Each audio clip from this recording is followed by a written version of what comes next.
अस्सलाम वालेकुम जनाब, कैसे हो आप सभी? Hope so guys you all are doing absolutely great and fine. So Qatar FIFA World Cup कौन कौन देख रहा है हमें बताना जरूर, क्योंकि कतर फीफा वर्ल्ड कप जो है टॉप लाइंस में आ चुका है आज की जो है ना हमारी हर सुर्खियों में कतर कतर कतर। तो आज हम देखेंगे भाई साहब, कतर पहले कैसा गरीब सा देश होता था, आपको पता आज से 10-12 साल पहले।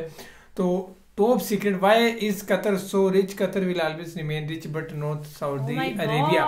कि कतर हमेशा अमीर रहेगा, कतर और ज्यादा अमीर होगा, लेकिन सऊदी अरेबिया उसके जितना अमीर नहीं हो सकता। हालांकि हमने ये देखा है कि सऊदी के जो किंग वगैरह हैं, है ना, सलमान राशिद वगैरह, तो वो मतलब कैसे वहाँ पे ऐश करते हैं, उनकी जो चीज़ें हैं लग्जरी हैं, वहाँ पे बहुत ज़्यादा पैसा, आप सभी को पता, तेल के कुएं, तेल की वजह से वो सब कुछ इतना अमीर है वो।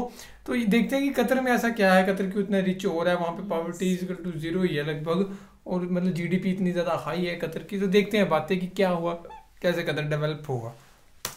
एक समय गरीबी और भुखमरी का शिकार रहने वाला कतर आज पर कैपिटा इनकम के अकॉर्डिंग दुनिया का सबसे अमीर देश बन गया है। रेत के टीलों जैसा दिखने वाला ये देश आज ऊंची ऊंची लग्जरी इमारतों और खूबसूरत टूरिस्ट अट्रैक्शन से सजा हुआ है, और यहाँ सिंगापुर के बाद से दुनिया के सबसे ज्यादा करोड़पति मौजूद हैं। साथ ही इस देश की बेरोजगारी दर भी 1% से कम है। लेकिन अब सवाल ये उठता है कि अरब का सबसे गरीब देश आखिर इतना अमीर बना कैसे, और ऐसी क्या वजह है कि आने वाले टाइम में सऊदी अरब भले ही गरीब हो जाए, लेकिन कतर इसी तरह से ही अमीर बना रहेगा। तो आइए देखते हैं कि कतर ने ऐसी कौन सी स्ट्रैटेजीज अपनाई कि आज ये खुद पर हुकूमत करने वाले देशों से भी आगे निकल चुका है।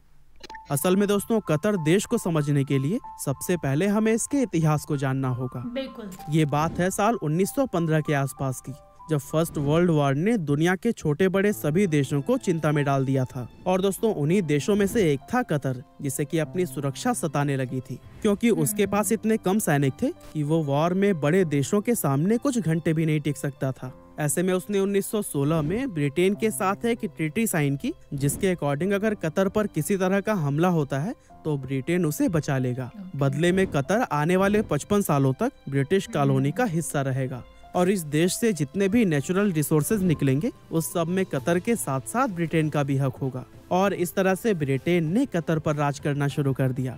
उस टाइम इस देश में तरक्की के नाम पर सिवाय मोतियों के कारोबार के और कुछ भी नहीं था। लेकिन 1940 में कतर में सबसे पहला ऑयल फील्ड डिस्कवर हुआ, और 1960 आते आते वहां से तेल निकालने और उसकी देश विदेश में सप्लाई का काम काफी तेजी से होने लगा। और देखा जाए तो धीरे धीरे कतर के हालत में सुधार आ रहा था। लेकिन वो सुधार बस इतना ही था कि वहाँ के लोग अब अपने लिए 2 वक्त की रोटी का इंतजाम कर लेते थे। आगे समय बीतता गया, और फिर 1970 में यहाँ दुनिया का सबसे बड़ा नेचुरल गैस फील्ड डिस्कवर हुआ। लेकिन ये उस वक्त कतर के लिए कुछ खास फायदेमंद साबित नहीं हो पाया, क्योंकि तब कतर के पास इस गैस को दूसरे देशों तक पहुंचाने के लिए कोई रिसोर्सेज अवेलेबल ही नहीं थे। एक्चुअली उस टाइम गैस को ट्रांसफर करने के लिए पाइपलाइन का इस्तेमाल किया जाता था, जिसके जरिए सिर्फ आसपास के देशों में ही गैस को ट्रेवल कराया जा सकता था, जबकि दूर देशों तक गैस भेजना कतर के बस में नहीं था। इसके बाद आया 1971, जब कतर ब्रिटेन से आजाद हुआ। लेकिन उस टाइम ब्रिटेन ने कतर की बागडोर सऊदी अरब के हाथों में दे दी, और अब कतर के हर फैसले में उनके पड़ोसी मुल्क सऊदी का बहुत बड़ा इंटरफेरेंस रहता था। हर छोटा बड़ा फैसला सऊदी अरब की ही मर्जी से लिया जाता था। लेकिन कतर के लीडर्स को ये बात समझ आ गई थी कि सऊदी के आगे झुककर उनका देश कभी भी तरक्की के रास्ते पर नहीं जा पाएगा। इसीलिए 1990 में कतर सऊदी अरब से अलग हो गया। इसके बाद से कतर की सत्ता में थोड़े मनमुटाव भी देखने को मिले, क्योंकि शेख खलीफा बिन हमाद अल थानी के काम करने के तरीके से उनके बेटे हमाद बिन खलीफा अल थानी खुश नहीं थे। उनको लगता था कि सिर्फ तेल बेचकर कतर कभी भी डेवलप्ड नहीं हो पाएगा। इसीलिए 1995 में उन्होंने अपने पिता के हाथों से सत्ता छीनकर अपने हाथों में ले ली। इसके बाद से उन्होंने देश के डेवलपमेंट पर काफी जोर दिया, और हमाद के सत्ता में आने के कुछ साल के अंदर ही कतर में कई तरह के सुधार देखे गए। और जब ये देश तरक्की की ओर बढ़ा तो फिर इसने कभी भी पीछे मुड़कर नहीं देखा।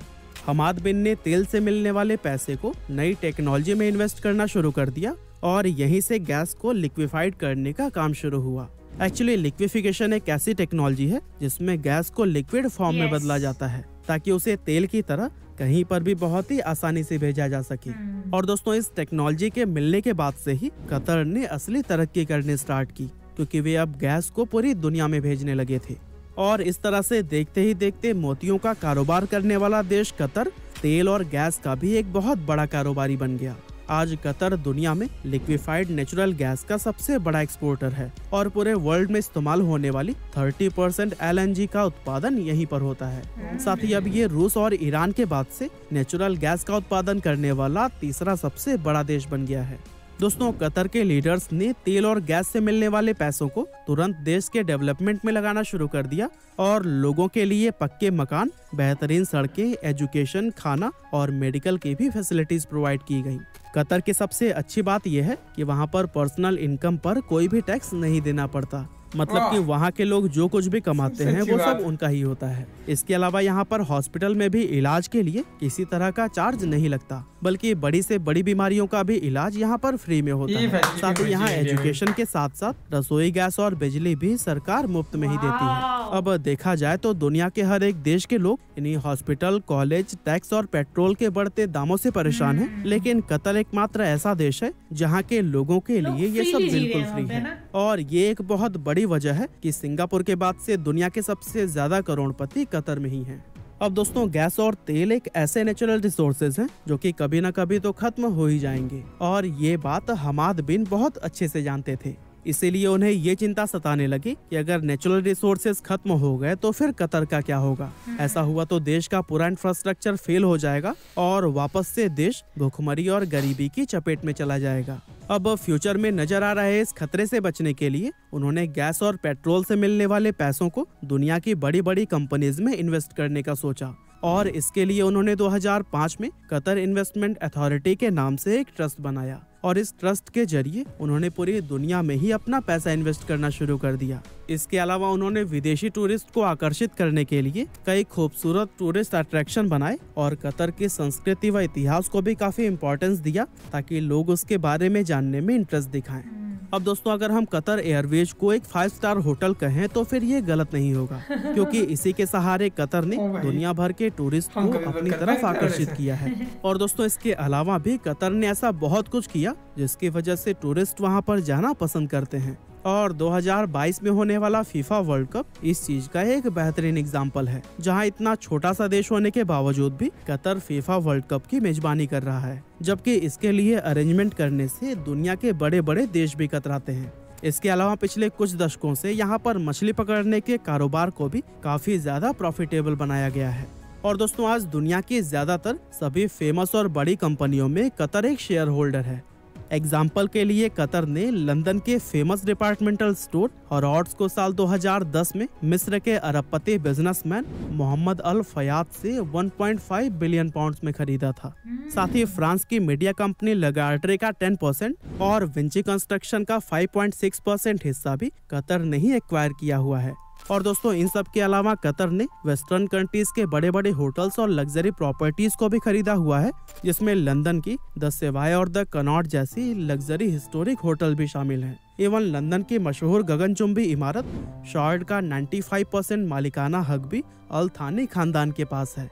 यानी कुल मिलाकर अगर कहा जाए तो लंदन में अल थानी खानदान के पास महारानी एलिजाबेथ II से भी ज्यादा दौलत है। और सिर्फ लंदन ही नहीं बल्कि अमेरिका में भी सहारा ग्रुप के द प्लाजा होटल को कतर सरकार ने 41,000 करोड़ रुपए में खरीदा था, जिसे पहले अमेरिका के पूर्व राष्ट्रपति डोनाल्ड ट्रंप ऑन करते थे। और दोस्तों, इसी तरह से और भी ना जाने कितनी बड़ी बड़ी और महंगी प्रॉपर्टीज में कतर ने इन्वेस्ट किया हुआ है। और तभी तो इन्वेस्टमेंट के मामले में भी कतर आज दुनिया का चौथा सबसे बड़ा देश है। और यही वजह है कि फ्यूचर में natural resources like oil and gas के खत्म होने पर सऊदी अरब जैसे देश भले ही गरीब हो जाएं, लेकिन कतर पर इसका कुछ खास असर नहीं होगा। और दोस्तों, सऊदी अरब इसलिए भी आगे चलकर गरीब हो सकता है क्योंकि एक्सपर्ट्स के अकॉर्डिंग अगले कुछ दशकों में ऑयल पूरी तरह से खत्म हो जाएंगे, लेकिन गैस के लिए ऐसा कोई भी प्रेडिक्शन नहीं है। और यही वजह है कि सऊदी जहां तेल पर निर्भर है, वहीं कतर के पास आज गैस का सबसे बड़ा भंडार मौजूद है, जो कि इस देश के लिए प्लस पॉइंट है। बाकी दोस्तों, आज की हमारे इस वीडियो में बस इतना ही था। ये थे सारी की सारी सच्चाई यार, है ना। इतना ज्यादा पैसा है यार, मेन बात है ना सरकार की यार, सबसे मेन बात सरकार की सरकार अपने पैसे को किस तरह से लगाती है, सबसे मेन चीज होती है। पब्लिक को नहीं लूट रही, क्योंकि लोगों को यार बिल माफ है यार, उनके सब कुछ माफ है, टैक्स माफ है, सब कुछ। इंडिया में तो ऐसा है, इंडिया में तो ये कि हमारे पैसे से गवर्नमेंट चलती है, गवर्नमेंट टैक्स हमारे काट रही है, बिजलियों के बिल बढ़ रहे हैं, ये हो रहा है, वो हो रहा है। तो इंडिया में ना दो चीजें तो कॉमन होनी चाहिए, अगर देश की तरक्की करनी हो तो दो चीजें हमेशा होनी चाहिए जो फ्री होनी चाहिए। एक तो होनी चाहिए हॉस्पिटल, कोई भी पेशेंट चल जाए कुछ भी खर्चे नहीं, जीरो खर्चा, और एजुकेशन भाई साहब, हाँ एजुकेशन फ्री, ये दो चीजें फ्री हो जाए तो डेवलपमेंट में कोई नहीं रोक सकता, क्योंकि ये दो ये धीरे धीरे कर ही रहे हैं कोशिश। अभी जैसे हिम केयर कार्ड बने हुए हैं, ये बने हैं आयुष्मान कार्ड, तो उसकी कोशिश तो हो ही रही है, तो इतनी फास्ट कोशिश नहीं है। जैसे अब आपके पास यहाँ पे है, हिमाचल में है, या फिर इंडिया में कार्ड बने हुए हैं ना, कि हेल्थ कार्ड्स बने हुए हैं, पर वही है ना कि अगर हम गवर्नमेंट हॉस्पिटल में जाएंगे, जैसे मैं मम्मी का ट्रीटमेंट करवा रहा था, तो गवर्नमेंट हॉस्पिटल में आज जाएंगे तो 4-5 महीने बाद उस चीज़ की टर्न आएगी पूरी चेक होके, ये ऐसा है, मतलब डेट्स पे डेट पड़ती रहती है, डेट्स पे डेट, वो चीज़ नहीं होनी चाहिए पर डे जाओ उसी दिन या नेक्स्ट डे काम हो जाए। क्योंकि एक तो होते भी दूर दूर हॉस्पिटल है, चंडीगढ़ हो गया, अमृतसर हो गया, ऐसे मेन जो बड़े हॉस्पिटल है गवर्नमेंट के, तो फिर वहाँ पे जाके टाइम वेस्ट। जैसे अब यहाँ से मैं और मम्मी जाते हैं, चलो सपोज जा रहे हैं कहीं पे भी 100-150 किलोमीटर दूर है, तो फिर वो सफ़र नहीं हो पाता ना, बार बार डेट्स देनी, हफ्ते बाद 10 दिन बाद, वो चीज़ है।